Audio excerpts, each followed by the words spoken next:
I thank you. It occurred to me I hadn't posted a rock talk in a while. So just for 5 or 10 minutes, I came across in my sheet music notes I had written on the amazing and incredible motion picture Bohemian Rhapsody, the account of Queen and their career. And so I did have some fairly extensive notes on it, but I just thought I'd mention it because Queen, to me, at the risk of being obnoxious, is on par with the Beatles as far as rock groups are concerned.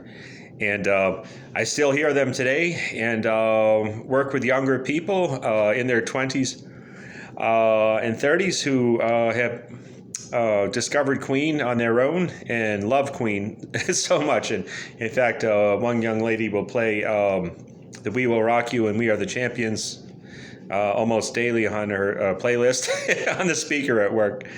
And I get such a kick out of it. And I appreciate that when a band can transcend generations and have that staying power and retain that freshness for people who discover their artwork, that bears the marks of genius. Along the same lines as John Lennon, Paul McCartney, and the Beatles, is Freddie Mercury and Brian May and Roger and John from Queen. So, real brief, the songs that I wrote down, I made a list of my favorite Queen tracks ever, and the list is only 6 long, so not to go on and on, but of number 1 for me, as far as studio precision and soul and melody, is the vocal masterpiece "Somebody to Love," released in 1976.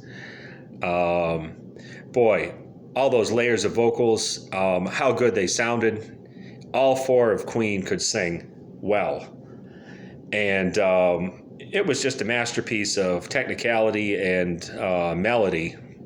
That those overwhelming vocals, it sound like there's 100 people singing on that track, "Somebody to Love."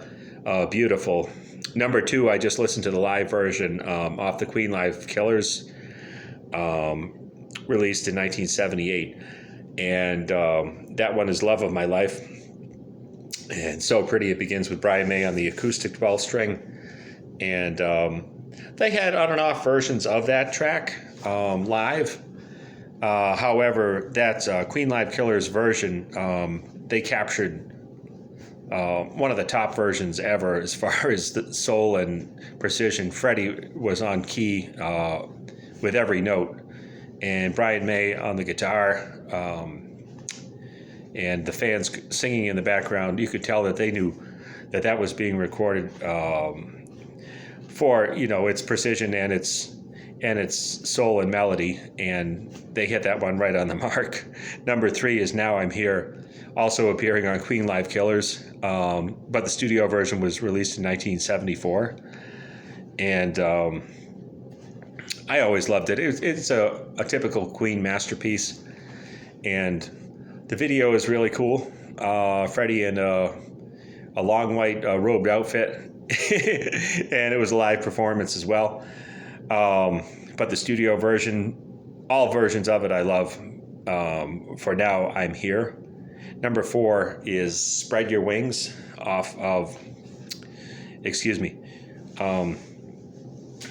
the album "News of the World," released in 1977. And it's so pretty. It's got the melody. It's got a story of a young musician coming up in the world and his loneliness and people putting him down, and then his success. But aside from all that, it has all the marks of genius typical of Queen. It has Freddie on the piano, Freddie's melody, his composition, his vocals. Basically, it's a Freddie song. However, of course, it has those beautiful Brian May lead guitar pieces in there throughout. and Spread Your Wings is number 4. Number 5 is the first Queen song I discovered ever. I was maybe 8 years old, and I would hear it on my radio when I was supposed to be asleep, my little transistor, and it was You're My Best Friend, and it starts with that real pretty electric piano that Freddie plays, that little riff. It was so unique and just stood out as, God, what an ingenious way to start a song. It was so Beatlesque, if you would. And excuse that. But You're My Best Friend is number 5, and number 6 is also from the Queen Live Killers record entitled 39, the year 1939, released in 1975. And it's a pretty one, acoustic, upbeat, about sailors and time travelers and what have you. But 39 has all that melody and that classic Queen uniqueness and genius. So once again, my most favorite Queen songs ever exclude a lot of the hits, which I don't put down at all. I love Under Pressure and, of course, tracks like that. But my personal favorites are Somebody to Love, Love of My Life, Now I'm Here, Spread Your Wings, You're My Best Friend, and 39. And so thank you for indulging me in this little tribute to Queen. And so I had written down that Susie and I saw this movie in the theater in October of 2019, the year it was released. It was released in February. And if you haven't seen Bohemian Rhapsody, the film, please do. and see it with a stereo and play it loud. Thank you for tuning in. God bless you. This is Brian Aiello, and I am a pop rock musician in Warren, Michigan. And keep rocking on, musicians, making your joyful noise unto the Lord. And Jesus loves you. God bless you.